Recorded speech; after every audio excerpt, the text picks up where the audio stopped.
Hello, today I'm going to share how I started making money on Instagram with just 1,600 followers. Actually, I was mistaken here. I got my very first paid job at just under 1,000 followers, and it was with the very talented Visigraphy and Leopard Sleep.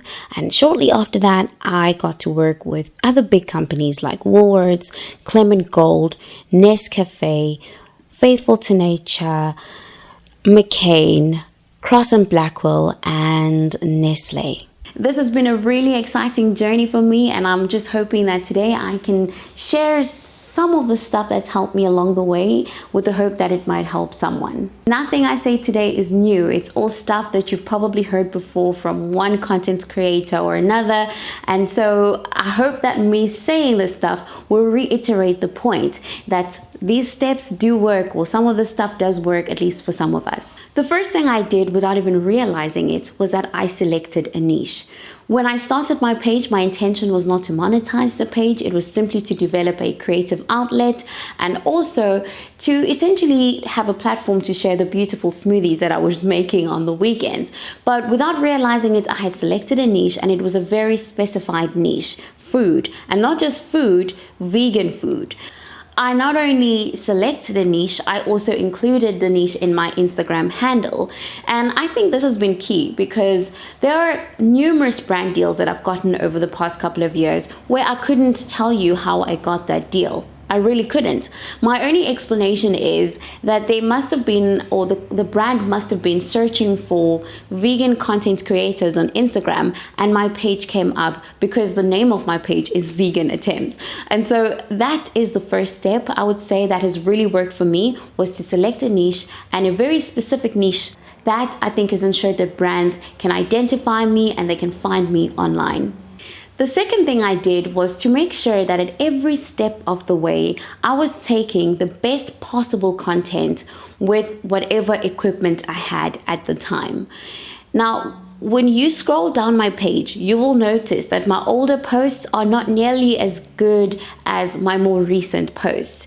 But as outdated and as wonky as my old posts look, they were the best possible content that I could have created at that specific time with the equipment that I had. You will notice that great care is taken with every single post. I'm very careful, consistently, and I make sure that I essentially put together the best possible photo with every single post.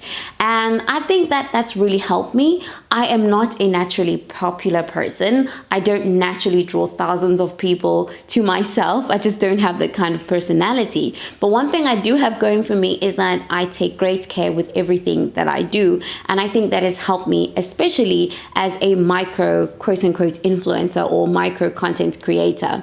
So that is the second thing. I made sure that consistently throughout the time, I was putting my best foot forward with every single post.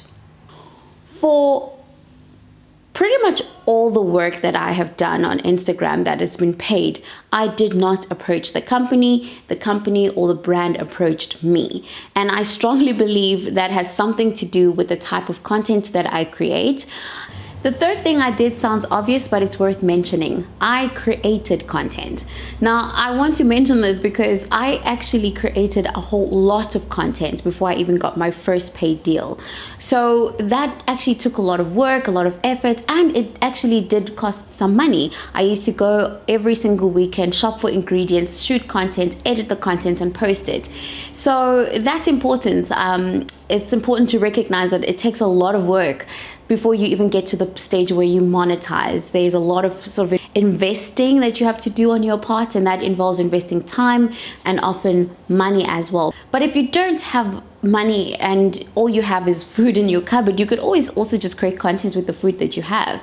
Because the point is to create the best possible content with whatever you have at any given point. A fourth step that I briefly mentioned that I think has been very helpful for other people, it hasn't been helpful to me, is approaching brands. I have never gotten any paid work by approaching a brand. Often when I approach brands, they will just give me freebies, or they'll tell me they've already selected their creatives for the year. So I've never gotten paid work by approaching a brand, But I have friends who have gotten work that way. So that's a fourth step that maybe could be helpful to some people out there. Yeah, so that's all. That's all I have to say. I hope that something I said today at least reiterates a message that you've been hearing for a while. To summarize, I'd say for me, it's been important to have picked a niche, to have created the best possible content at every step of the way, and to actually create as much content as I can with what I have. Have a wonderful day, and I'll chat with you guys next time. If you have any questions about my creative process or my experience on Instagram, feel free to ask them in the comment section below.